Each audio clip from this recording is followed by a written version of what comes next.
have time to have those? Yeah, it'll ding. Yeah. Oh, awesome. Alright. We have those. Fantastic. Is it better if I speak like this? Or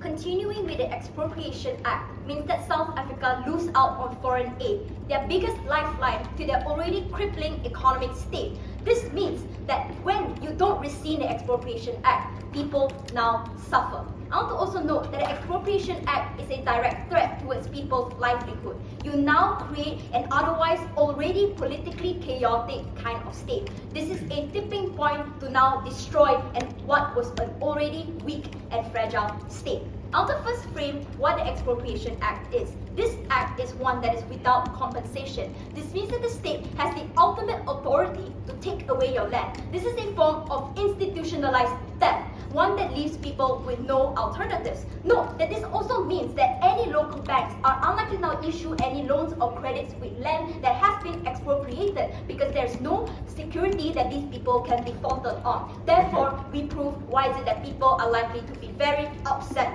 with this.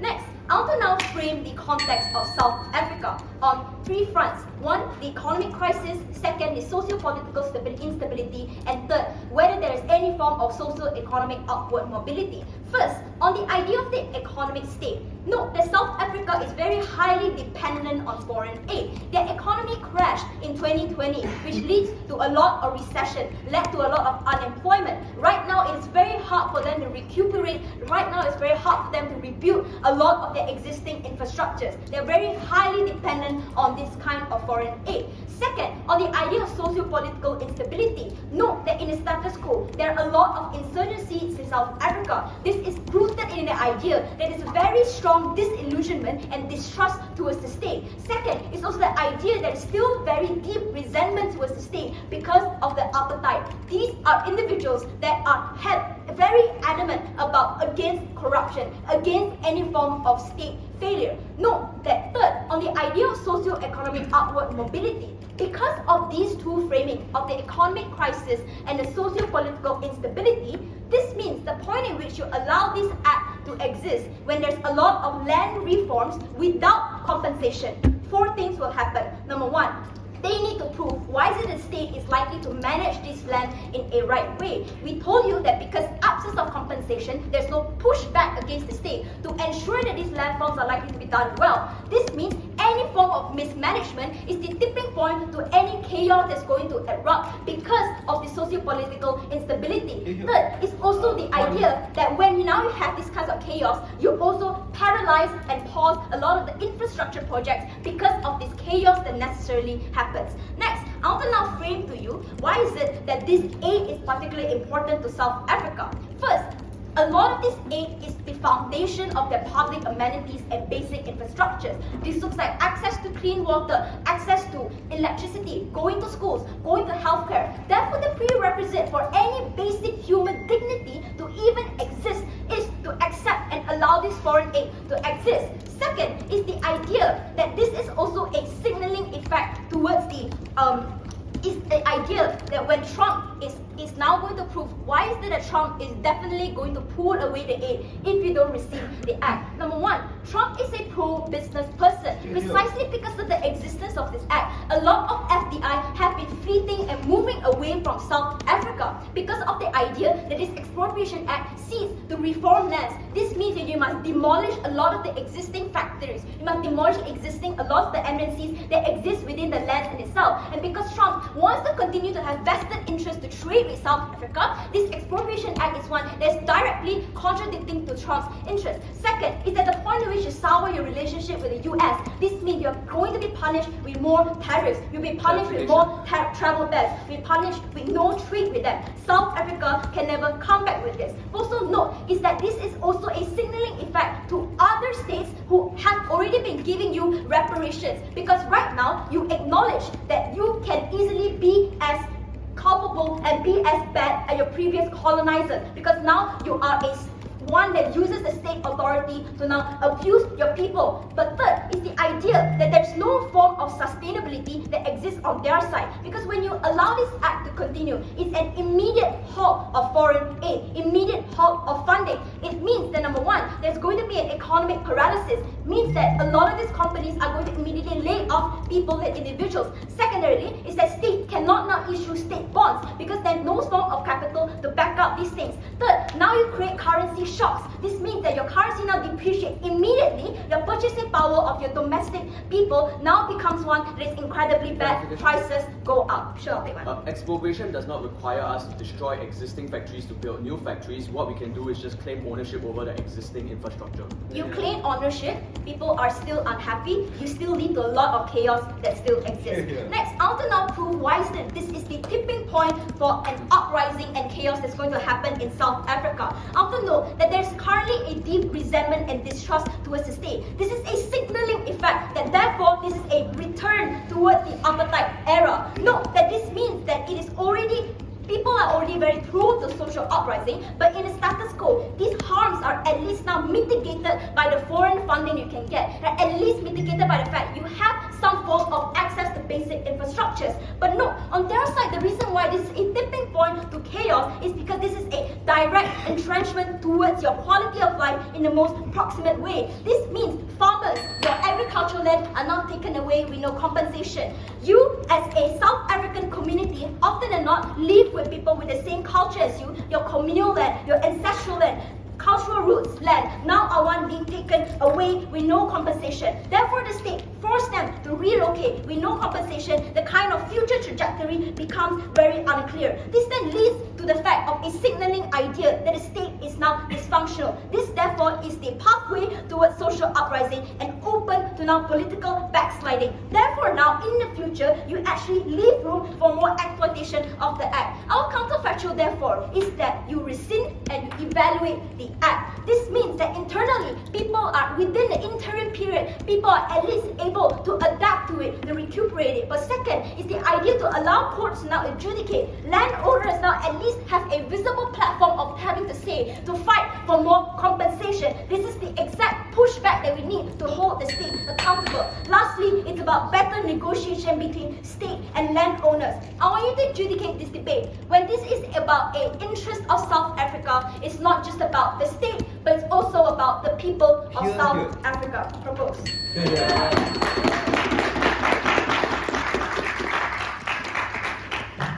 I'd like to thank the Prime Minister for that fine speech. I would now like to welcome up the Leader of Opposition to open up the case for side opposition. Hear, hear.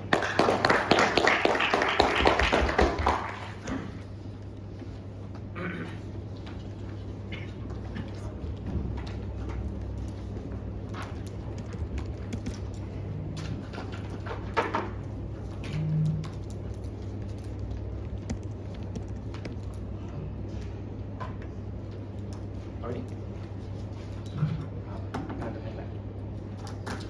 Sorry.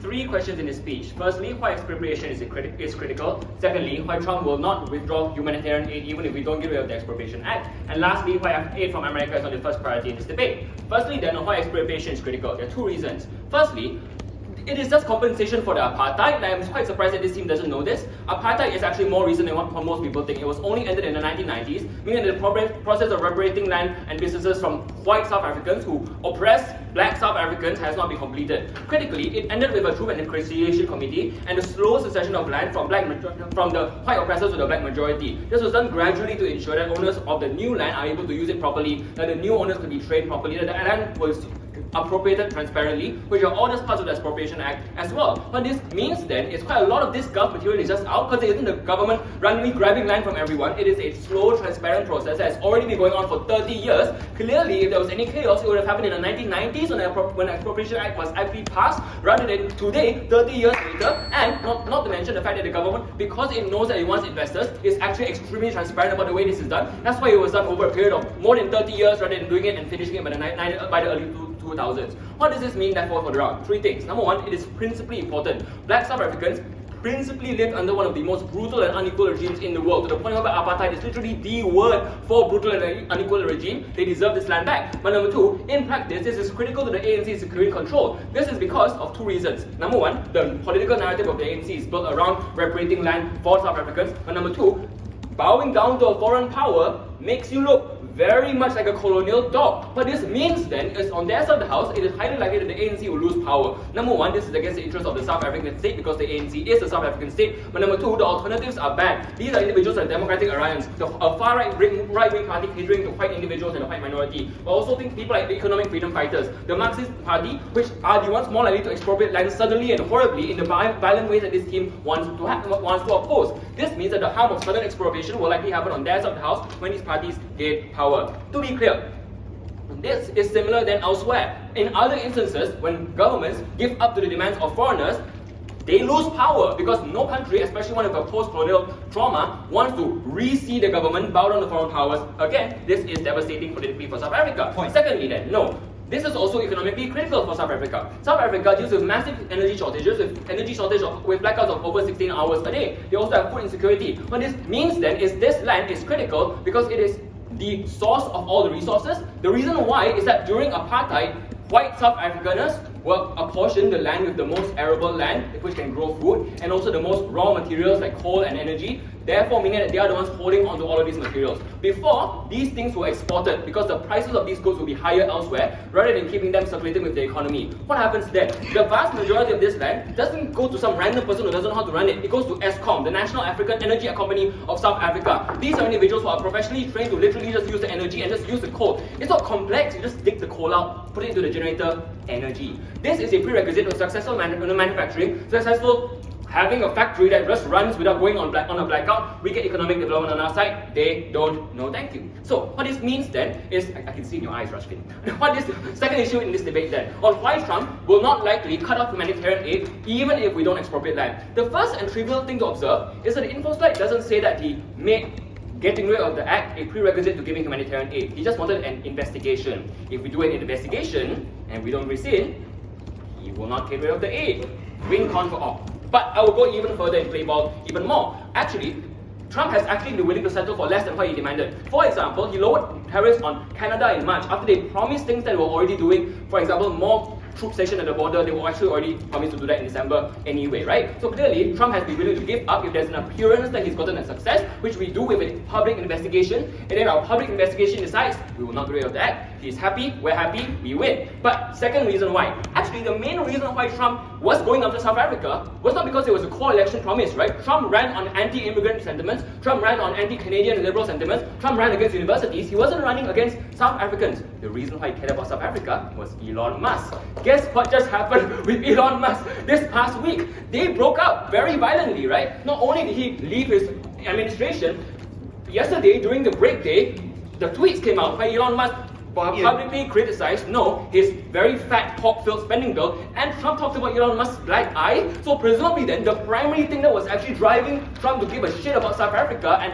white individuals being, hurt in South Africa, his political elite ally, is now gone. So he just won't care. He'll just spend his political capital elsewhere. This is not the main priority for him. Thirdly, in general, Trump has not rewarded compliance even when the states did it. For example, after Vietnam, was hit with a 40% tariff, he complied with every one of Trump's demands.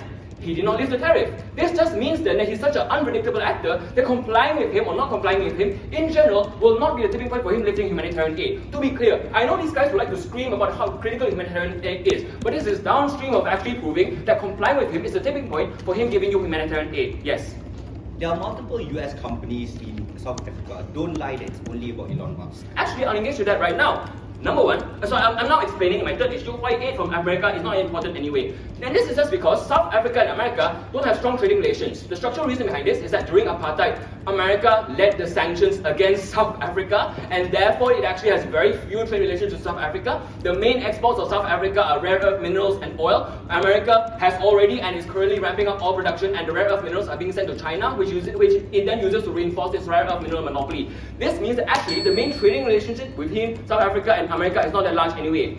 This means the humanitarian aid was not that large to begin with, right? You only usually give humanitarian aid to the most critical economies that you care about, not to a sort of semi-ally that you care about in general. But secondly, the general unpredictability of Trump just means that even if you get aid now, it's not clear why he will not reverse later for whatever random thing, that just comes to his head and goes, I'll just halt everything.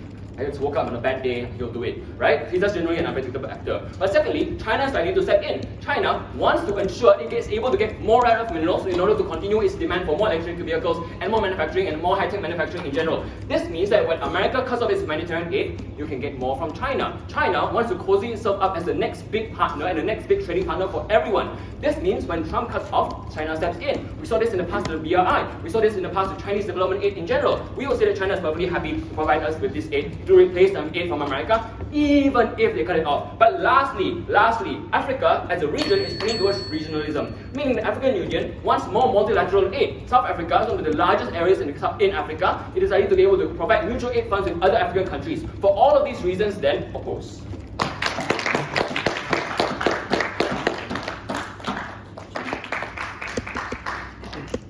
I'd like to thank the Deputy Prime Minister for that fine speech. I would now like to welcome up the Deputy Leader of Opposition to continue the case for side opposition. Hear, hear.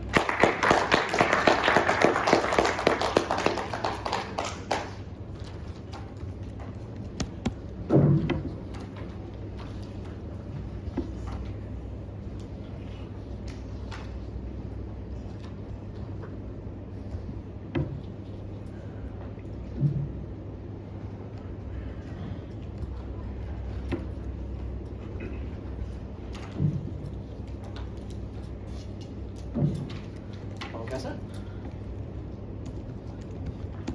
During the period of apartheid, which was not that long ago, South Africans lost ownership of their land to their white colonizers. This looked like swath of arable land important for agriculture, crucial for food security in South Africa, where people in rural areas starve, and this looks like resource-rich areas like oil and coal, crucial for South Africa's energy security, where even in the major cities, blackouts happen. I am not lying, we've done expropriation before. The new bill is a continuation of post-apartheid policies. So when this team says the reason why this is the first time land expropriation has happened is because the Infoslide says newly introduced. The average, we're all very intelligent judges. I'm sure you know that what happened after apartheid, one of the first things they did was expropriate a lot of land. And they weren't expropriating land from the black majority, they were expropriating land from the white colonizers who took all of the resource-rich land, leaving absolutely nothing behind for the black majority. We're not taking houses from black South Africans because those land was already nationalized. Their main claim on harm is about political instability. Crucially, expropriation is a politically popular among the black majority.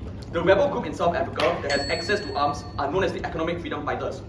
They are a Marxist rebel group that want land to be nationalized. So, if the land is not returned to the black majority, it is likely that this rebel group is the one that will rise up against Ramaphosa's regime to say that you're not fulfilling on your post-apartheid promises, and they are the ones that will lead to instability because they are the ones that currently are sabotaging private infrastructure in the places owned by the rich white landowners. So when this team says, there'll be some civil uprising, please name me an example of a white insurgent that really wants to keep the white ownership. Now, let's talk about why we must carry on with the bill. The important context here is that this team really misses the job, right? The ship has already sailed, the bill has been drafted, the bill has been proposed. So investors have already gotten cold feet. Investors are already pulling out their funds, right? Investors predict that Ramaphosa, who is a strong man, will carry on with the bill. So at this point in time, investors are predicting that Ramaphosa will push through with the bill, even though Donald Trump is threatening to remove foreign aid. So if you're an investor, you'll be already pulling out funds. So international banks are already not giving loans, and the credit rating has already sunk. So all the things they claim are harms of going through with the bill were harms of proposing a bill, which has already happened. This means that investors are pulling funds from companies operating in South Africa. Companies are relocating capital to other regions like South Asia and Southeast Asia. So all the capital in the land owned by the white owners is already being very underutilized because they are incorporating the risk of the eventual expropriation that might happen. This means that states need to claim the land now to begin developing, otherwise the land is severely underutilized by private owners. And I know I just said a lot of words, but what I'm trying to say is they are already factoring in the risk of expropriation happening, so the extraction is not happening a lot right now. Right? Not a lot of agriculture is happening, not a lot of resource extraction is happening because they are afraid of the losses in the future. So the state must take ownership now to ramp up production, to solve food security issues, and to solve energy crisis issues. Even if you believe investor confidence can return on their side, right? Like let's give the best case scenario. You say that, the bill is a mistake, we'll give you the land back. Economic activity done by foreign companies just does not benefit South Africa. Corporate tax is chronically low, so money goes towards rich shareholders in the West, and the resources extracted are primarily exported to Europe and China, which causes massive shortages in South Africa because Europe and China can just afford to pay more per barrel of oil. So again, even if they have economic activity in those areas, it just doesn't benefit any of the South Africans on the ground. And investors have already reallocated funds, right? Like they assume that investment is like this zero-sum thing, but the way that someone who's investing in South Africa would think is, well, no land-based investment will work now, right? Like, so no resource-based investment will work now. So what I will do is I'll just allocate this to other things like the service sector or things like consumer products instead. So they will just move the investment to other sectors. And the comparative here is that South Africa is trying to modernize and trying to develop its economy. So actually moving money from resource extraction and having foreign investors move to things like consumer products or things like service sectors is actually really good for the economic long-term plan that Ramaphosa has. So then they claim, well, what if the state mismanages it? Well, we explained that the capital is already built, right? Like, so all the factories and all the oil extraction rigs are already present there. We're not going to destroy it and then build the exact same thing again. We're just going to claim ownership of it. So all the specialized machinery needed for very effective resource extraction, we can claim ownership over that. All the expertise on how to efficiently extract resources or efficiently,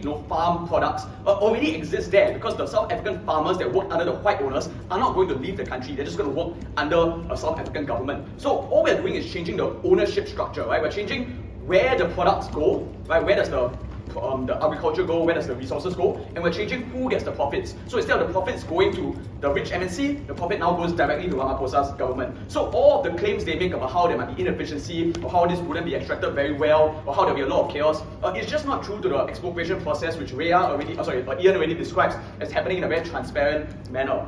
But the next thing is, Ramaphosa just has centralized authority. Eskom is a state-owned company. 95% of the energy grids in South Africa are owned by Eskom and operated by Eskom, so they are rather efficient right now, actually. We told you that the problem wasn't like an efficiency issue, right? Like, the problem is not that South Africa's companies can't do things, but then we need the foreign companies who know more. The problem is that there's just not enough coal to go around, because the appetite that South Africa has for economic development is very large, because they're trying to industrialize. And the way we get coal is to nationalize coal extraction, because right now the MNCs are, one, reducing extraction because they're factoring in the risk of expropriation, and two, anything resources that are extracted are just sold to Europe instead, because obviously the European governments or Chinese governments have links to those companies to allow them for preferential exports for things like oil or for things like agriculture. So at this point, for the long-term economics, expropriation is deeply important, because they've already missed the jump of like trying to get investors to stay in South Africa. Let's engage with the short-term benefit of foreign aid, which the previous speaker completely dropped. I just want to shut this out. Firstly, Ian gives you very compelling reasons as to why Trump is an unreliable actor, might reduce aid or cut aid in the short term, even if you rescind it now. Right? So it's entirely possible that Trump reduces or cuts aid because Trump is accountable to nobody. So they get all the harms of the political instability, not being able to develop the land, people feeling betrayed, people feeling like they're not fulfilling on their reparation promises. They get all their harm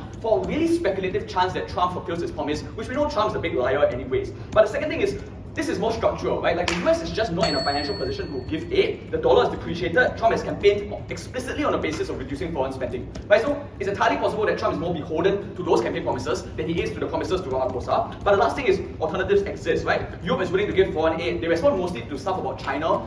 I know we like to make China sound like a big bad evil in the debate, but they actually did step in to provide developmental aid for many African nations. And also, this doesn't respond to the stuff about Europe. Europe and their liberal values are very willing to give aid. The last thing I want to say is that they really deeply misunderstand African politics, which is that the AU, right, the African Union, has been moving to regionalism. They have been moving away from a dependence of things like Western companies and Western aid, meaning that we can receive aid from countries like Nigeria and Uganda, specifically because South Africa is politically influential and other nations are eager to get on South Africa's good side. This means getting investments from the East African Federation or Asian Development Bank or the BRICS. So their biggest harm here is that, the international banks are going to increase the interest on your loans, but that assumes that South Africa's credit rating is good now, right? And then there's a dip in the credit rating. But surprise, surprise, South Africa's credit rating is kind of bad right now. So in terms of the interest rate, right, like it is already reached maximally bad for South Africa, so they don't incur additional harm here. So there's no additional harm in terms of international financing. But what is the harm? The harm is that the state doesn't develop the land and doesn't extract things, and you allow all of these private investors who have already moved their attention somewhere else to continue having the land.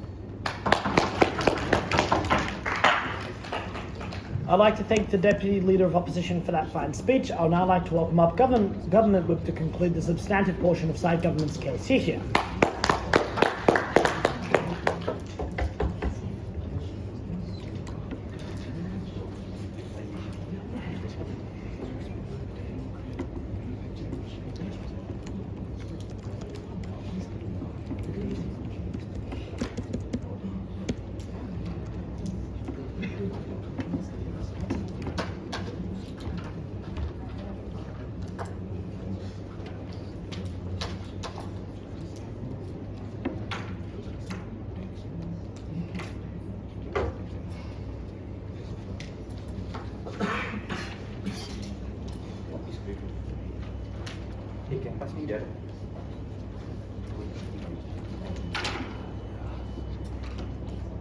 he did.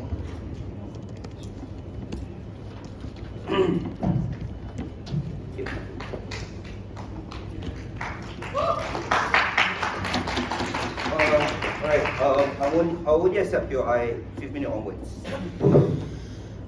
Sure of this.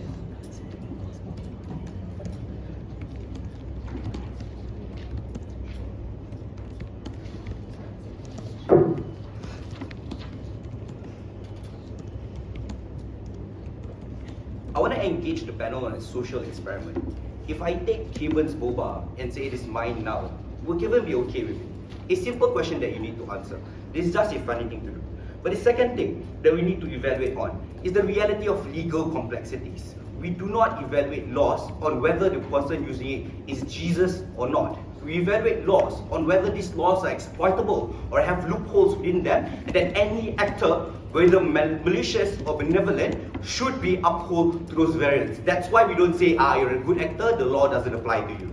Therefore, it's very clear, coming from proposition, as to the realities of this law and why necessarily there is an impact that transcends benevolence, that transcends the reality. Because notice, the only pathway that they get to succeed is when they tell you that expropriation has always been good and has been a good thing. So if we can prove to you that this isn't a trend that would continue into the future, clearly they needed to deal with this further. I'm going to engage with you with a problem statement that was reported in this debate. The first thing that we need to talk about was the economic crisis. This was something that they caveat as well. They agree there's an economic crisis that South Africa is facing right now. Therefore, it's a first thing that you need to do, right? It's proximate to a solution. When Ian says it's not really a problem, and Cavan then says it is a problem, the tension is very apparent. The reality that proposition posits to you is that the only way in which you're able to subset or offset those economic crises is the moment in time where you're able to get all sorts of fundings, the ability to get humanitarian aid, for example, from the United States and every other actor possible. We explained to you that it's not only about the US pulling out humanitarian aid, but actually every other actor.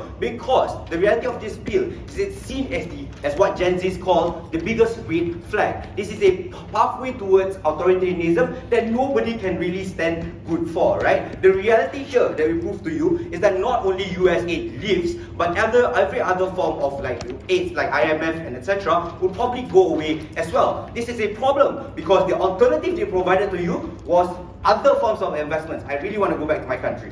Therefore, the reality that they want to talk about means that the only forms of aid that you will get are probably ones that push and prop up a regime, because it's vested interest to be able to trade with a regime. And that is a problem, because this leads to the downfall of South Africa and leads to South Africa becoming an unreliable partner when it comes to international relations. The second part of this problem statement, and to point out the tension within opposition, is the idea of expropriation is critical. The lands contain resources that we need to utilize. The question then becomes, but Garde's burden isn't to say we will not do that. Garde's burden is just to say, why can't we find solutions around the middle ground and compensate the owners of the land as well? Therefore, we are still able to utilize those lands. It's not as though we clearly have no access to those lands. It's about finding a middle ground, and oftentimes state needs to balance and leverage the interest of people on the ground. This means those landowners, voting that they're South Africans as well, deserve some form of rights. What could this MEC look like? It could potentially look like long-term repayment towards those landowners, or potentially a symbiotic dynamic between both the landowners and the state in utilizing those land. So instead of you just taking away their land, it's mine now, I'll definitely make food. It's about, let's work together. How can we utilize the land to make food? It'll pay you some form of compensation. I think everywhere around the world we do those things. Exploration is not really a new thing, but without compensation, it is bad. But the third thing is to talk about the bill has been drafted and passed, and this is where I really hate this case, which is the idea that all the damage has already been done. Therefore, we need to continue with this damage.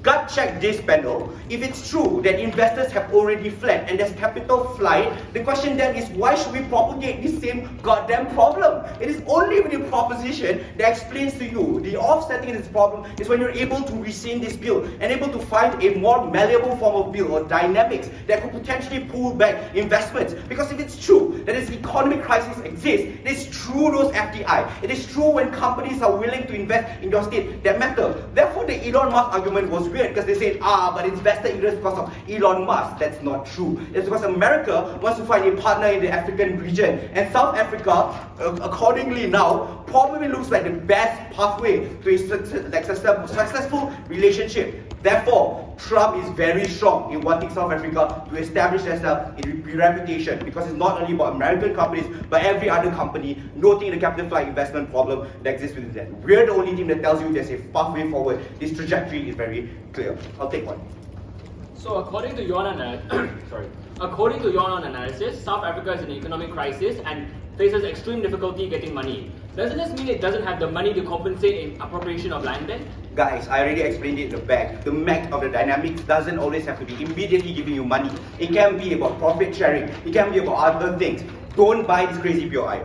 Social impact then. Let's talk about this clearly, because there are social repercussions for this action. You need to note that the people of South Africa are also the actors within this debate. We can't just say that the ANC is definitely South Africa, because the people matter. The exact white landowners that you talk about are South Africa. Therefore, they fall under the umbrella of the interest of South Africa. This is important to prove, because we explain to you, the moment in time you disenfranchise those people and you forsake those people, they're not going to go off happily.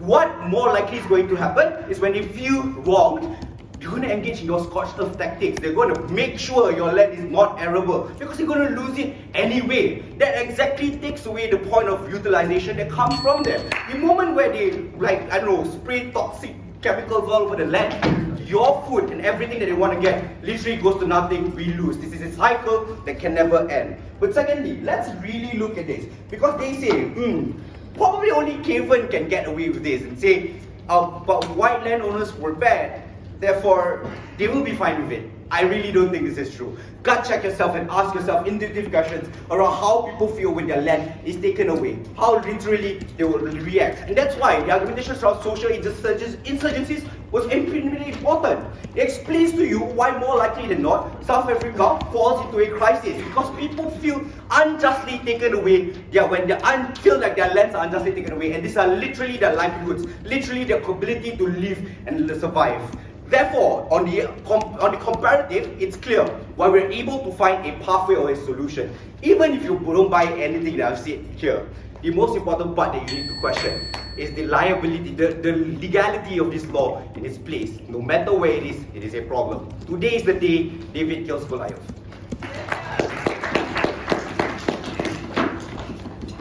I'd like to thank Government Whip for that fine speech. I would now like to welcome up Opposition Whip to conclude the substantive portion of Opposition case. Here.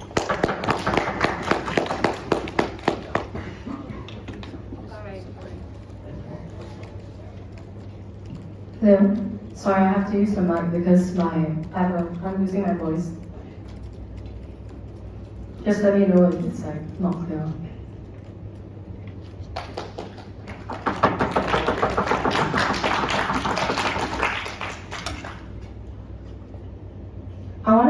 I want to start my speech with a clarification. What kinds of land will be expropriated on our side of the house? This is because this team does a very bad job at context setting in this debate. Government says that this government benches team is vastly out of touch with reality, because they say they're going to be stealing 50 kilometers square of agricultural land from a poor black farmer. We want to contest this from the get-go. Opposition's case has been clear. The subject of expropriation is vast acres of arable land that is resource and mineral rich, that is owned by white South African billionaires that have profiteered off of the exploitation of black individuals within the country. I want to completely take this characterization out of this debate. Cavan says that these sort of lands are already nationalized, lands that black individuals are living on. But secondly, it just doesn't make sense for the state to acquire these sorts of lands, because you need to demolish the homes, and it creates a huge welfare burden on the state that's already economically crippled. So you ought not to believe that people's homes are being acquired under this bill. The third thing, therefore, is that the acquisition will be done within the narratives espoused in the parliamentary debates in the lead up to this act, which is that this this act represents a fulfillment of the reparative process. There is structural reasons as to why most subject lands are going to be owned by white rich individuals. This is because black individuals have been historically and financially disenfranchised during the apartheid era, which just ended in 1990, which means you ought not believe that they have ownership over these sorts of lands. But secondly, white individuals have connectivity. They have legal recognition as landowners up to the demolition of the apartheid state. Therefore, they were the only people that could legally own land in South Africa. So you ought to believe that they are the individuals that we're taking land from. What is the implication of this response for this case? Firstly, the thing about civil insurgencies and riots and people not being able to mortgage their homes is completely out of this debate because it's not the kind of land that we're going to be acquiring on our side of the house. Secondly, even if the white minorities are really angry, the statistical minority of the population, there's not going to be civil unrest. Two clashes. Firstly, whether this expropriation will be done well, and secondly on FDI.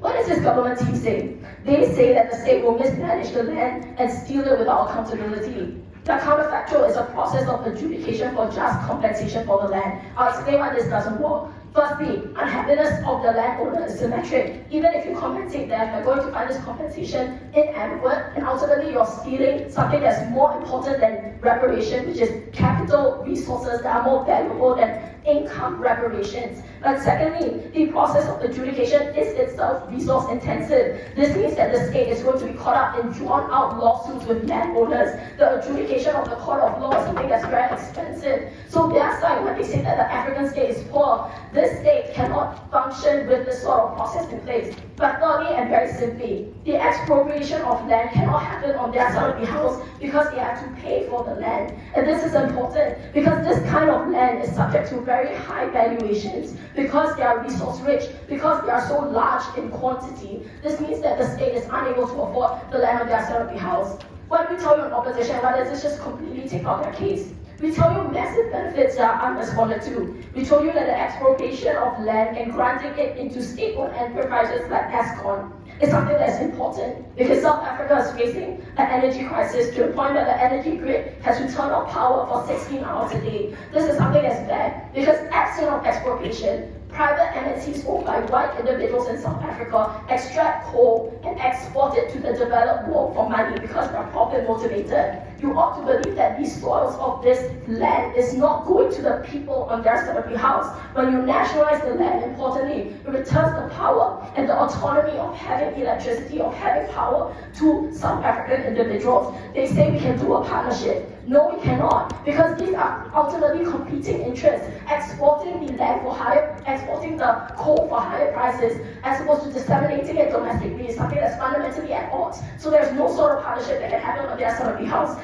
They say there's no accountability. We respond to this. The presence of the bill creates structures to ensure accountability. This is because you can only acquire land within the act if it is for public interest. So if it really is the case that people are unjustly acquiring the land for abusing it or exploiting the land, these landowners have legal things that they can fall back on to question the legality of the action. So it's not the case that there's no accountability on our side. In fact, the Act creates structures for challenging the executive action if it really is not for the public interest. Before I move on, yes. At the very least, what Gov gets is discussion. On your side, why is it unilateral? Why must it be unilateral? It must be unilateral because other actors who own the land in the status quo have nefarious incentives and do not want to disseminate the soils of the land to individuals that need it the most. This is why South Africa is currently facing an energy crisis unresponded to on their side. Second clash on foreign direct investment. This government team's last foot that they have to stand on is that this will lead to a withdrawal of FDI. 4 responses. Firstly, this is a slow and gradual and predictable process of reparations starting in the 1990s. This team says the bill on the Infoslide says it only is newly introduced, but it's extremely valid for us to bring in contextual knowledge. We know for a fact that this reparative process of reappropriating land has already begun. Secondly, Chinese investors, which are the primary source of FDI in South Africa, have connections with governments. So this means you ought to believe that there will be some form of coordination. They will not be completely appropriating land of investors that have just invested hugely into South Africa. Thirdly, even if this leads to a decrease in FDI, Cavan says that growth in Africa is spurred by regionalism, the African Union and the East African Federation, which therefore means there are cross investments regionally. So even if FDI decreases, we can still have this to fall back on. But lastly, and this is the most damning for their case, the bill is already proposed and the act is currently enforced. Investors have cold feet already. They are scared of reintroduction. So if you rescind this, they'll still be thinking, oh shit, what if they put it back in again? Therefore, on their side, you ought not to believe that the rescission doesn't cause investors to feel a slight bit of uncertainty. They don't solve this. What is the trade-off in this debate and why are we winning by a milestone? Firstly, a short-term decrease in investment should be weighed lightly against a huge increase in energy security domestically. This is because once you let MNCs have a foothold, once you let them build up their factories and power grids, this is something that makes it such that it's harder for you to appropriate that land in the future. So you ought to believe that we need to do this now, because if you don't, there will be huge amounts of capital flight when you acquire land that's already been vastly developed. But secondly, their benefit is speculative because they never explain why foreign aid or Elon Musk or Trump will continue investing heavily in South Africa, but we have given you reasons why they're just unpredictable actors and they're not the reasons why they should win this debate.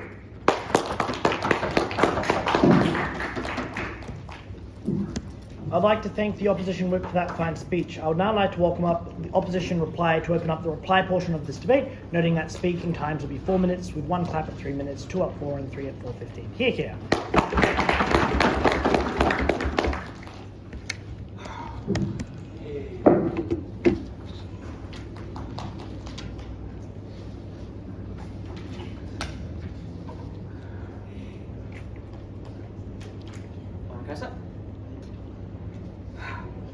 First, on foreign aid in the short term, we rebut this argument to the ground. We explain that Trump is unreliable, the US economy is not doing great, and there are regional and international alternatives. And we pointed all of this out, and they immediately dropped it with no defense. But we told you that the long-term solution to problems like a food crisis or energy shortage is not to continually be reliant on the benevolence of the US, but to actually have some form of energy and food independence, which requires the state to have ownership over the extraction so they can prioritize the dissemination and distribution of food to South Africans instead of exporting it to Western countries to fulfill their economic ambitions.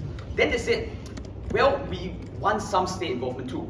We just want to have negotiations and a middle ground. Painfully under-mechanized and illustrated, surely the South African government has tried to do this before, but the corporate nefarious interests and the lobbying power of MNCs were just too strong, which required us to use this solution.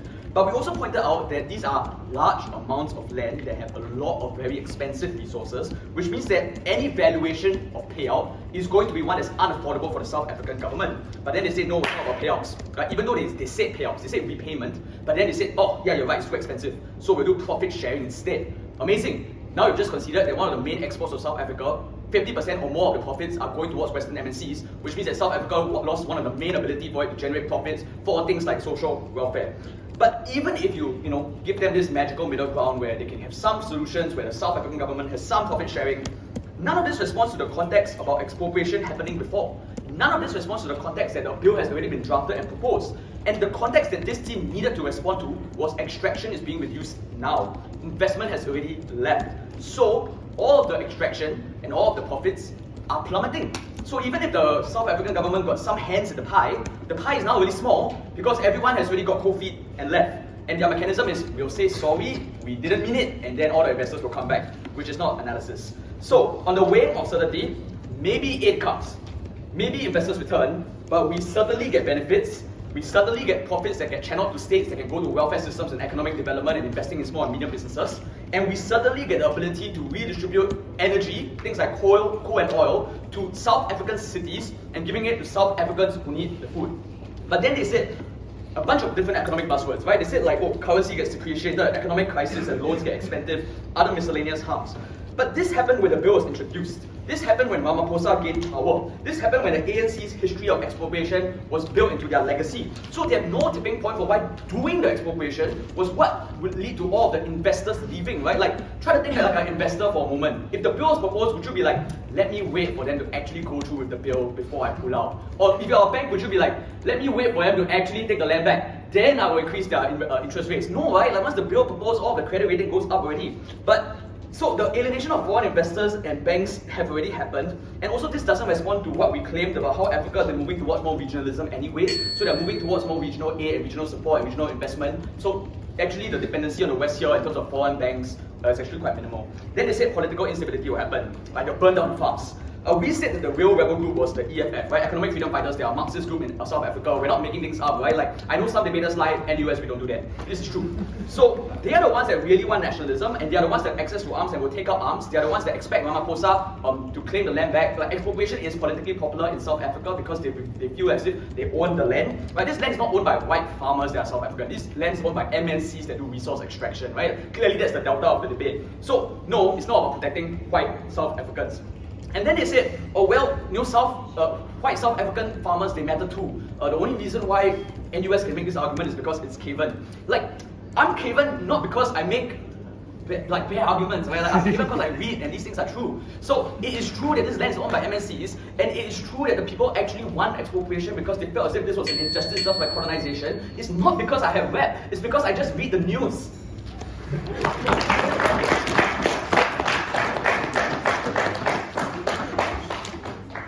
I'd like to thank the opposition reply for that fine speech. I'd now like to welcome up government reply to conclude the debate as a whole. Hear, hear.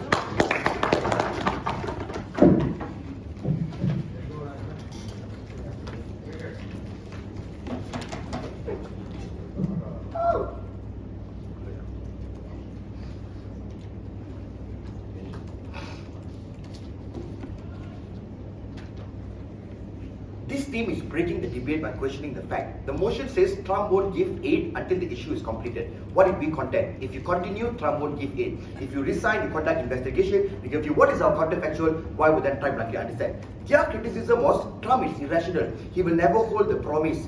This is same as the first motion. Trump proposed to relocate. They are telling but Trump won't relocate. That's questioning the fiat. The debate won't happen. You need to assume Trump will hold on to his end. You can't give counterfeit and say it won't happen. But what are things we still did? We gave mitigation, business institutions related to Trump's own interests, ability for him to consolidate power by driving or scaring other people. Now let's assume Trump holds on to the word. Is it good or is it bad? We told you what happens when they go through this. They had fire, zero response or mitigation because you're questioning the fiat. What if Trump don't give, but they're going on the linear pathway, they never engage with this. Secondly, this is another part they're breaking the debate. The Infoslide says, aiming to address land reform. Assume one is here, you ask once, what is land reform? He will say average reasonable voter. So the average reasonable voter, you probably think it's repurposing. You use for something different. You want to upgrade from existing condition. But this opposition team says, no, same land, same infrastructure, same company, different owner. That is ownership of land, not land reform. They're trying to really squirrel away, not defending their burden. Let's talk about reparation then. They come in on reparation because for the first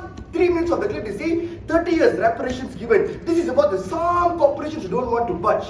Why are they important? Why are they unique? Why is it unilateral? So sure, you read the news, but explain that in the speech. Don't just say that. But secondly, now we gave and told you South Africa is facing bad economic crisis. Let's weigh this here. This is very important. Opposition concede. Interest is bad. How bad can it go? Tax damn low. You can't profit. But we are telling you the spiral effect is much more worse. You go to Greece, you go to Venezuela, you go to Zimbabwe. Country has no more worth for currency. Their mitigation was we got local partners and regional partners. But our claims team applies. If an ASEAN banks want to giving you the loan, they want you to be able to pay it back, to show capacity to pay it back. No response at all. How did we resolve this? When you resigned it, you immediately stopped the harm. So sure, investors can think about this. They would have probably taken away the investment, but how do we bring them back? By giving them assurance. We adhere to the law. That's how we achieve. But the last thing then, here's the flip-flop frame. One part is MHC, one part is white African. Independent of this, did they prove capacity to manage the infrastructure